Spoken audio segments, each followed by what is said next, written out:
July 21ರಿಂದ July 27ರವರೆಗೆ ಕರ್ನಾಟಕದ ಕರಾವಳಿ ಜಿಲ್ಲೆಗಳಲ್ಲಿ ವ್ಯಾಪಕವಾಗಿ ಮಳೆಯಾಗುವ ಸಾಧ್ಯತೆಗಳದಾವು.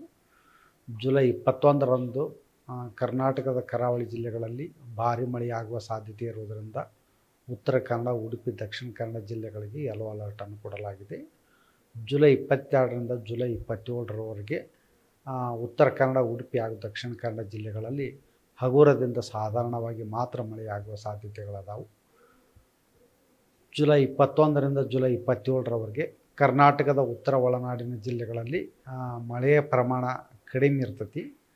ಆದರೆ ಕೆಲವು ಕಡೆ ಹಗುರದಿಂದ ಸಾಧಾರಣವಾಗಿ 25%ಕ್ಕಿಂತ ಕಡಿಮೆ ಪ್ರದೇಶದಲ್ಲಿ ಮಳೆಯಾಗುವ ಸಾಧ್ಯತೆಗಳದಾವು.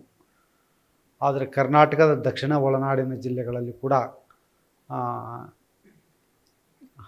ಹಲವು ಕಡೆ ಮಳೆಯಾಗುವ ಸಾಧ್ಯತೆ ಐತಿ. ಅಂದರೆ 50%ಕ್ಕಿಂತ ಕಡಿಮೆ ಪ್ರದೇಶದಲ್ಲಿ ಹಗುರದಿಂದ ಸಾಧಾರಣವಾಗಿ ಮಳೆಯಾಗುವ ಸಾಧ್ಯತೆ ಐತಿ. ಉತ್ತರ ಒಳನಾಡು ಹಾಗೂ ದಕ್ಷಿಣ ಒಳನಾಡಿನ ಯಾವುದೇ ಜಿಲ್ಲೆಗಳಿಗೆ ನಾವು ಭಾರೀ ಮಳೆಯ ಅಲರ್ಟ್ ಎಚ್ಚರಿಕೆಯನ್ನು ಕೊಟ್ಟಿರುವುದಿಲ್ಲ. ಹಗುರದಿಂದ ಸಾಧಾರಣವಾಗಿ ಕೆಲವು ಕಡೆ ಮಾತ್ರ ಮಳೆಯಾಗುವ ಸಾಧ್ಯತೆ ಐತಿ. ಆದರೂ ಜುಲೈ ಕೊನೆಯ ವಾರದಲ್ಲಿ ವಾಡಿಕೆಗಿಂತ ಮಳೆ ಕಡಿಮೆ ಆಗುವ ಸಾಧ್ಯತೆಗಳದಾವು. ಆದರೆ ಆಗಸ್ಟ್ ಮೊದಲನೇ ವಾರದಲ್ಲಿ ಕರ್ನಾಟಕ ರಾಜ್ಯಾದ್ಯಂತ ಉತ್ತಮವಾಗಿ ಮಳೆಯಾಗುವ ಸಾಧ್ಯತೆಗಳದಾವು. ಸರ್, ಈಗ ಬೆಂಗಳೂರಿನಲ್ಲಿ ಕೂಡ ಕೆಲವು ಕಡೆ ಮಾತ್ರ ಹಗುರವಾಗಿ ಮಳೆಯಾಗುವ ಸಾಧ್ಯತೆಗಳದಾವು. ಇಲ್ಲೇನು ಅಂತ ಏನು ಭಾರಿ ಮಳೆ ಆಗುವುದಿಲ್ಲ. ಸರ್, ಮೀನುಗಾರರಿಗೆ